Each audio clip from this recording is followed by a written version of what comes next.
नमस्कार दोस्तों, जय हिंद जय भारत। मैं हूं CL Saini, CDRK Saini BEd classes में आप सभी का हार्दिक स्वागत है, अभिनंदन। दोस्तों, हमारे इस चैनल की इस हेल्पलाइन नंबर पर आप द्वारा जो भी कंटेंट सेंड किए जाते हैं उन्हें हम आपसे बातचीत करने के उपरांत ऑनलाइन समझाने का प्रयास करते हैं।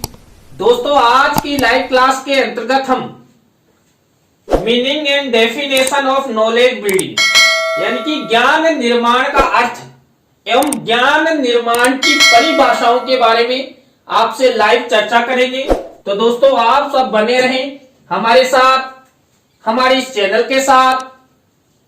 और दोस्तों, यदि आप हमारे इस चैनल पर पहली बार आए हैं तो हमारे इस चैनल को सब्सक्राइब करें और पास ही बने बेल आइकन के बटन को जरूर दबावें, जिससे हमारे द्वारा जब भी कोई न्यू लाइव क्लास चलाई जाती है या वीडियो अपलोड किया जाता है तो उनके नोटिफिकेशन आपको मिल सके और आप अच्छा अधिगम कर सकें। दोस्तों, ज्ञान भौतिक जगत और आध्यात्मिक जगत को समझने में मदद करता है। ज्ञान से ही मानसिक, बौद्धिक, स्मृति, निरीक्षण, कल्पना व तर्क आदि शक्तियों का विकास होता है। ज्ञान समाज सुधारने में सहायता करता है। जैसे मान लीजिए अंधविश्वास है, रूढ़िवादिताएं हैं या ऐसी कई परंपराएं हैं जो समाज के लिए घातक है। उन्हें रूढ़ियों, अंधविश्वासों एवं परंपराओं को दूर करने में ज्ञान हमारी सहायता करता है। ज्ञान शिक्षा प्राप्ति हेतु साधन का काम करता है। ज्ञान के अध्ययन को ज्ञान मीमांसा कहा जाता है। दोस्तों, जब हम ज्ञान के बारे में अध्ययन करते हैं तो ज्ञान मीमांसा कहा जाता है। और ज्ञान हमारे जीवन में प्रत्येक क्षण, प्रत्येक स्थान पर, प्रत्येक क्षेत्र में हमारी मदद करता है। बिना ज्ञान के हम आगे नहीं बढ़ सकते, हम अपना विकास नहीं कर सकते और ये जीवन नहीं जी सकते। इसलिए प्रत्येक मानव के जीवन में भौतिक एवं आध्यात्मिक ज्ञान का होना आवश्यक है। जन्म के तुरंत पश्चात से जिन क्रियाओं में मानव लगा हुआ रहता है उनके माध्यम से उनमें ज्ञान प्राप्ति की योग्यता होती है। बच्चे अपनी बाहरी दुनिया या वातावरण से अनन्य क्रिया करते हैं और विभिन्न घटनाओं के साथ अनुक्रिया के द्वारा ज्ञान की रचना करते हैं। दोस्तों, आप सब जानते हैं जब बालक का जन्म होता है तो जन्म के समय बालक खाली कागज के समान होता है। उसमें किसी भी तरह का कोई अधिगम, समझ अर्थात संज्ञान नहीं होता है। लेकिन इस वातावरण में वो अपने परिवार के सानिध्य में धीरे धीरे जो जो उसका विकास होता है, जो जो उसमें परिपक्वता आती है, बालक ज्ञान अर्थात अधिगम करने लग जाता है। वो वातावरण में स्थित उद्दीपकों के माध्यम से ज्ञान का निर्माण करता है और उस ज्ञान को अपने जीवन में अपने विकास हेतु प्रयोग करता है। और जब बालक बड़ा हो जाता है तो उसी ज्ञान का प्रयोग वो दूसरों की भलाई के लिए करता है। इसलिए यहाँ पर प्रत्येक मानव में ज्ञान का होना आवश्यक है। बिना ज्ञान के व्यक्ति आगे नहीं बढ़ सकता, समाज में अपना यश प्राप्त नहीं कर सकता, समाज में उसका नाम रोशन नहीं हो सकता। इसलिए प्रत्येक मानव के जीवन में ज्ञान का होना आवश्यक है। ज्ञान से तात्पर्य यहाँ पर अधिगम होता है। दोस्तों, सीखेंगे तभी ज्ञान की प्राप्ति होगी। मान लीजिए कोई व्यक्ति है, रजाई ओढ़ के घर पर अपने ही रूम में 24 घंटे सोता रहता है तो उसे ज्ञान अर्थात अधिगम कैसे होगा। और जो व्यक्ति लगातार तत्परता दिखाते हुए सक्रिय रहता है उसमें अनेक प्रकार का ज्ञान विकसित होगा। इसलिए यहाँ पर दोस्तों, ज्ञान की प्राप्ति प्रत्येक व्यक्ति में होना आवश्यक है और उसी से उसी का विकास हो सकता है। अधिगम के निर्माणवाद के सिद्धांत के अनुसार अधिगम एक क्रियाशील प्रक्रिया है जिसमें अधिगम कर्ता उनके स्वयं के वर्तमान व पुराने ज्ञान तथा अनुभवों पर आधारित कई अवधारणाओं, विचारों तथा ज्ञान का निर्माण करते हैं। दोस्तों, नए ज्ञान का निर्माण हमारे पूर्व अनुभवों या इस भौतिक जगत में, इस वातावरण में जो हमें दिखाई देता है उसके द्वारा हम ज्ञान का निर्माण करते हैं। हम अपने विचारों को दूसरों को कहते हैं और दूसरों के विचारों को ग्रहण करते हैं। अब दोस्तों, यहां पर जो ज्ञान होता है, इस ज्ञान के द्वारा व्यवहार परिवर्तन होता है। समाज में किस तरह का व्यवहार करना है, किस व्यक्ति के साथ कैसे बात करनी है और किस तरह बात करते हुए इस संसार में जिया जा सकता है, हमें ऐसे कौन से कार्य करने होंगे जिनके माध्यम से हमारे परिवार में सुख, शांति और समृद्धि बनी रहे। ये सब होता है दोस्तों ज्ञान के माध्यम से।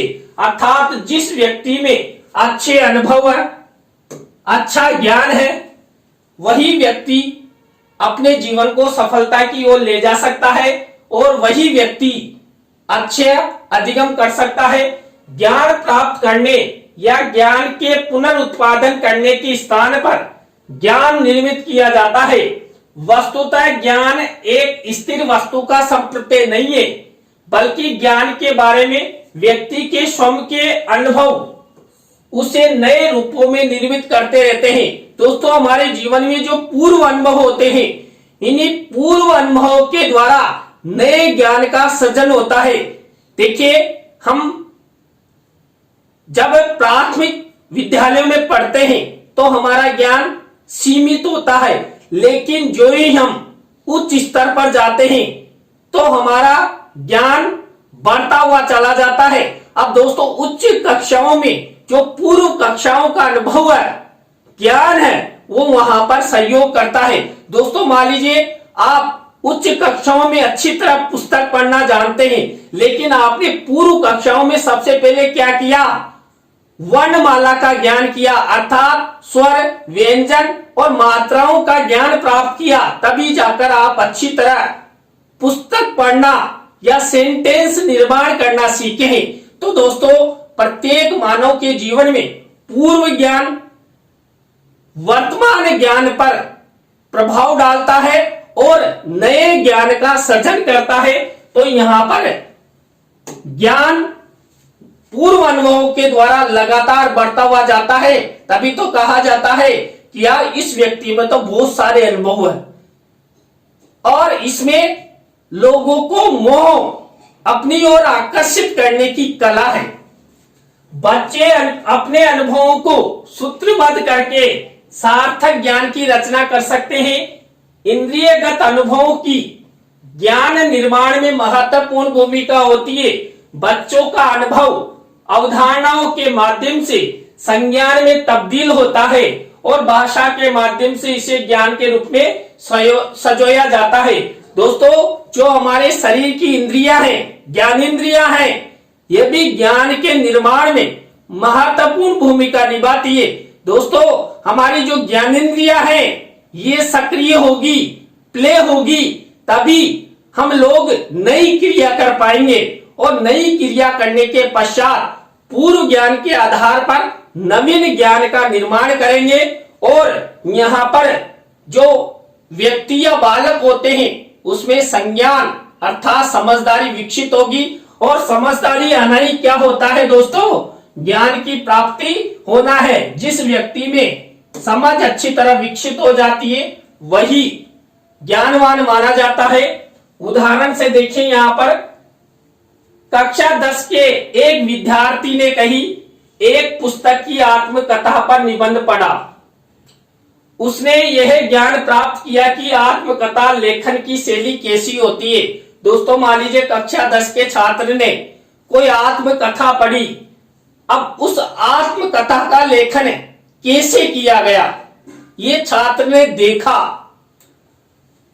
और ज्ञान प्राप्त किया। अब यहां पर जब बालक ने उस पुस्तक में उस आत्मकथा के आत्मकथा की संरचना के बारे में देखा तो क्या हुआ, उसमें ज्ञान विकसित हुआ।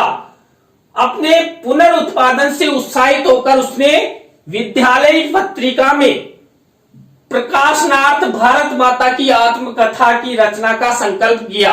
दोस्तों, जब बालक ने यहाँ पर एक आत्मकथा पढ़ी, उसको देखकर उसने क्या किया, दूसरी भारत माता के ऊपर आत्मकथा लिखने का निर्णय लिया। इस हेतु विभिन्न सूचनाएं, तथ्य, ऐतिहासिक सत्यों की खोज छात्र ने इतिहास की पुस्तकों से की। दोस्तों, यहाँ पर आप सब जानते हैं, जब पूर्व आत्मकथा के बारे में जब बच्चे ने जाना, समझा कि आत्मकथा कैसे लिखी गई, कौन कौन से तथ्यों का समावेश किया गया, तो बालक जब भारत माता की आत्मकथा लिखता है तो बालक भी कई ऐतिहासिक तथ्यों का संकलन करता है और यहाँ पर वो कैसे लिखता है, कौन सी शैली अपनाता है। तो यहाँ पर कुछ प्रश्न दिए हुए, तो उसने क्या क्या सर्च किया आत्मकथा लिखने के लिए, कि उसने भारत का नाम क्यों पढ़ा, यानी उसने सर्च किया कि भारत का नाम भारत क्यों पड़ा, पूर्व में भारत महादेश का विस्तार कहां तक था, भारत में आर्य कहां से आए थे, सिंधु घाटी सभ्यता कितनी विकसित थी, भारत पर किन किन विदेशी जातियों ने राज्य किया, भारत अंग्रेजी दास्ता से कब मुक्त हुआ और कैसे हुआ, देश का विभाजन तथा स्वतंत्रता के बाद भारत में कौन कौन सी समस्याएं आई और कौन कौन से संकट आए। छात्र ने इंटरनेट पर भी इतिहास का अध्ययन किया। इस खोज अर्थ के उपरांत उसने भारत माता की आत्मकथा लिखी। अब उसकी यह खोज ज्ञान की गहराई से जाकर तथ्य ज्ञान करने की पहल, परिश्रम ज्ञान की रचना या निर्माण का उदाहरण है। दोस्तों, इन सब प्रश्नों के बारे में छात्र ने सर्च किया, तभी जाकर वो भारत माता की आत्मकथा लिख पाया, अर्थात ज्ञान सृजन कर पाया। तो यहाँ पर हमारे पूर्व अनुभव नवीन ज्ञान में सहायक होते हैं। तो यहाँ पर कक्षा 10 के बालक ने एक पुस्तक में आत्मकथा पढ़ी थी, तब जाकर उसने भारत माता पर आधारित क्या लिखा, आत्मकथा लिखी। अब दोस्तों, यहाँ पर ज्ञान निर्माण की परिभाषाएं आपको बताते हैं। तो पहली परिभाषा शर्मा एवं बरोलिया के अनुसार दी गई है। ज्ञान के निर्माण का आशय सूचनाओं का प्रबंधन, संगठन एवं पुनः प्राप्ति की प्रक्रिया से है, जिसमें विज्ञान, तकनीकी, दर्शन एवं सामाजिक व्यवस्थाओं से संबंधित तथ्यों को सरलीकृत रूप में प्रस्तुत किया जाता है, जिसमें सर्वांगीण विकास की प्रक्रिया में शिक्षक, विद्यालय एवं शिक्षार्थी तीनों को ही सहायता मिलती है। दोस्तों, जो ज्ञान होता है, ये ज्ञान विभिन्न क्षेत्रों से रिलेटेड होता है और उन्हीं सभी क्षेत्रों से रिलेटेड ज्ञान की प्राप्ति हम करना चाहते हैं और उसी ज्ञान में हम संशोधन भी करना चाहते हैं और उन्हीं क्षेत्रों का नया ज्ञान निर्माण करना भी चाहते हैं। दोस्तों, आप सब जानते हैं, विज्ञान क्षेत्र में नित्य नए निर्माण होते हैं, नए नए आविष्कार होते हैं। तो यहाँ पर क्या है, ये ज्ञान का सृजन है। हम दोस्तों कई प्रकार के नूतन प्रयोग करते हैं, नए प्रयोग करते हैं, तो ये भी हमारे ज्ञान का सृजन है, ज्ञान का निर्माण है। तो यहाँ पर शर्मा ए बरोलिया की ये परिभाषा हुई। इसके बाद दुबे के अनुसार ज्ञान के निर्माण का आशय सूचनाओं के संगठनात्मक एवं उपयोगी स्वरूप से है, जिसके माध्यम से छात्रों को सर्वांगीण विकास हेतु ज्ञानात्मक सामग्री की उपलब्धता सरलता से होती है तथा छात्र स्वयं बिखरी हुई सूचनाओं एवं अधिगम गतिविधियों को व्यवस्थित करके ज्ञान प्राप्त करते हैं और स्वयं के सर्वांगीण विकास को पथ प्रदर्शक करते हैं। दोस्तों, यहाँ पर जो छात्र छात्रा होते हैं, ये अपने सर्वांगीण विकास हेतु ज्ञान की प्राप्ति करते हैं और अपने जीवन का जो रास्ता है, उसके मार्ग को प्रशस्त करते हैं और आगे बढ़ते हैं और अपने लक्ष्यों की प्राप्ति करते हैं। तो ये दुबे की परिभाषा हुई। तो दोस्तों यहाँ पर अभी मैंने आपको दुबे की ज्ञान निर्माण की परिभाषा बताई। अब हम अध्ययन करते हैं एगो एवं कोचक ने ज्ञान के निर्माण की क्या परिभाषा बताई। ज्ञान का निर्माण सीखने का एक दृष्टिकोण है जो बच्चे को अपने अनुभव का प्रयोग कर सक्रिय रूप से समझ के निर्माण से है, ना कि पहले से संगठित ज्ञान की समस्या से। दोस्तों मैंने आपको बताया कि हम नित्य नया ज्ञान निर्माण करते हैं और यहाँ पर हम किस तरह सीखना चाहते हैं, ये अभिवृत्ति दृष्टिकोण अर्थात समझ पर विकसित करता है। दोस्तों हम जैसा सीखना चाहते हैं वैसा ही हमें ज्ञान विकसित होता चला जाता है। इसके बाद डीवी के अनुसार केवल वही ज्ञान वास्तविक है जो हमारी प्रकृति में संगठित हो गया है, जिससे हम पर्यावरण को अपनी आवश्यकता के अनुकूल बनाने में समर्थ हो सके और अपने आदर्शों तथा इच्छाओं को उस स्थिति के अनुकूल बना ले जिसमें कि हमें रहते हैं। दोस्तों हम जो वास्तविक ज्ञान प्राप्त करते हैं, जो हमें प्रकृति में यथार्थ रूप से दिखाई देता है, वही हमारा ज्ञान है, क्योंकि यथार्थ ज्ञान हमें प्रत्यक्ष रूप से दिखाई देता है और उसी प्रत्यक्ष वस्तुओं के माध्यम से हम अपने जीवन में ज्ञान ग्रहण करते हैं और आगे बढ़ते हैं। इसके बाद नेक्स्ट परिभाषा है वेबस्टर के अनुसार ज्ञान वह है जो ज्ञात है और ज्ञात होने के बाद संचित रहता है, या वह जानकारी है जो वास्तविक अनुभव द्वारा प्राप्त होती है। दोस्तों यहाँ पर ज्ञान की प्राप्ति अनुभवों के द्वारा ही होती है। हम अपने जीवन में जितने अधिक अनुभव लेंगे उतना ही हमें वास्तविक ज्ञान होगा और वही ज्ञान हमारे जीवन के लिए उपयोगी होगा। इसके बाद प्रोफेसर जोड ने भी ज्ञान निर्माण की परिभाषा दी है।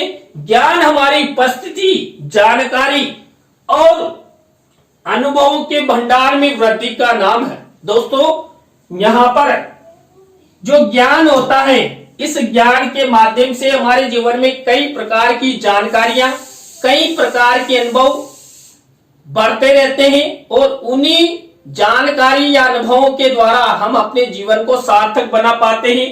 तो यहाँ पर जितने भी हमने परिभाषाएं पढ़ी उनसे क्या स्पष्ट होता है कि ज्ञान का निर्माण सूचनाओं का प्रबंधन एवं संगठन ज्ञात होने के बाद संचित रहता है, वास्तविक अनुभव द्वारा प्राप्त होता है और अनुभवों के भंडार में वृद्धि होती है। दोस्तों जो ज्ञान होता है यह हमारे मस्तिष्क में संचित रहता है और यह ज्ञान हमें अनुभवों से प्राप्त होता है और जब आवश्यकता होती है तो हम हमारे मस्तिष्क का प्ले बटन दबाते हैं और आवश्यकता अनुसार ज्ञान का वितरण, ज्ञान का धारा प्रवाह शुरू हो जाता है और हम आगे बढ़ते रहते हैं। अब यहाँ पर देखिए ज्ञान के निर्माण में बालक विषय वस्तु से संबंधित कौन कौन सा व्यवहार करते हैं। तो दोस्तों यहाँ पर पहला व्यवहार है अवधारणाओं का अपना अर्थ।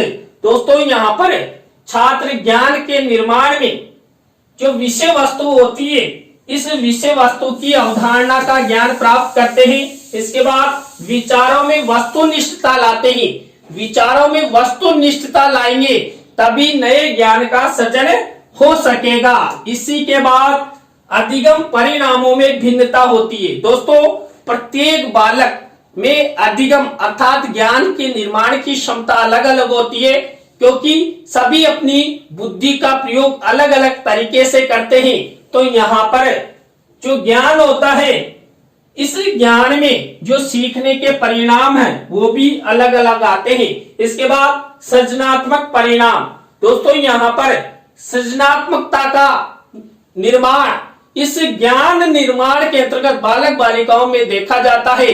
अब जो बालक जैसी सृजनात्मकता अपनाएगा, बालक वैसा ही ज्ञान निर्मित करेगा। मान लीजिए बालक प्रतिभाशाली है, क्रियाशील है, तत्पर रहता है, तो वो अच्छा ज्ञान निर्माण करेगा। इसके बाद विचारों में लोचशीलता एवं स्वतंत्रता। दोस्तों यहाँ पर जो ज्ञानवान बालक होता है उसके विचारों में हमेशा लोचशीलता दिखाई देती है, वो क्रोधित नहीं होता है और हमेशा वो स्वतंत्र प्रवृत्ति का होता है, तभी जाकर नए ज्ञान का निर्माण होता है। छात्र का अपने कार्यों की अन्य से तुलना। दोस्तों, जब बालक ज्ञान का निर्माण करता है या कोई नया सृजन करता है तो वो क्या करता है, अन्य बालक बालिकाओं से वो अपने आप की तुलना करता है कि मेरे द्वारा जो ज्ञान निर्मित किया गया, नया कोई आविष्कार किया गया, उनकी तुलना में अच्छा है या बुरा है, या इसमें क्या अपेक्षित सुधार किया जाए। विनोदपूर्ण अधिगम। दोस्तों, यहाँ पर ज्ञान निर्माण बालक बालिकाओं के लिए एक विनोदपूर्ण अधिगम है जो उसे आगे बढ़ाने का प्रयास करता है। इसी तरह अंतःकरण अभिप्रेरणा की भूमिका। अंतःकरण अभिप्रेरणा के द्वारा भी बालक ज्ञान निर्माण में आगे बढ़ता है, क्योंकि यहाँ पर अभिप्रेरणा के माध्यम से ही बालक क्रियाशील होता है और ज्ञान का निर्माण करता है। सामान्यतः गतिविधि आधारित शिक्षण, जो ज्ञान निर्माण है, ये बालक बालिका के लिए गतिविधि आधारित शिक्षण इसे माना जाता है, क्योंकि इसमें छात्र क्रियाशील रहता है। छात्र को ज्ञान निर्माण में कई प्रकार के ऐसे कार्य करने होते हैं जो बालक बालिकाओं के जीवन के लिए बहुत उपयोगी है। और दोस्तों, बालक जितना क्रियाशील रहेगा, बालक उतना ही अच्छा ज्ञान निर्माण करेगा। तो दोस्तों, आज की लाइव क्लास के अंतर्गत हमने ज्ञान निर्माण का अर्थ, हम ज्ञान निर्माण की परिभाषाओं के बारे में आपको बताया। दोस्तों, आज की लाइव क्लास आपको कैसी लगी कमेंट्स में हमें जरूर बताएं। अच्छी लगी हो तो लाइक करें, कमेंट्स करें और अपने अपने दोस्तों को जरूर शेयर करें। दोस्तों, आप सब इसी तरह हमारे चैनल का सपोर्ट बनाए रखेंगे तो आप द्वारा हमारे इस हेल्पलाइन नंबर पर जो भी कंटेंट भेजे जाते हैं उन्हें हम शीघ्र से शीघ्र बनाने का प्रयास करेंगे। तो दोस्तों, आज की लाइव क्लास में बस इतना ही। न्यू लाइव क्लास के साथ हम आपसे फिर मिलेंगे CDRK सैनी बीएड क्लासेज में CL सैनी के साथ। जय हिंद, जय भारत, राम राम।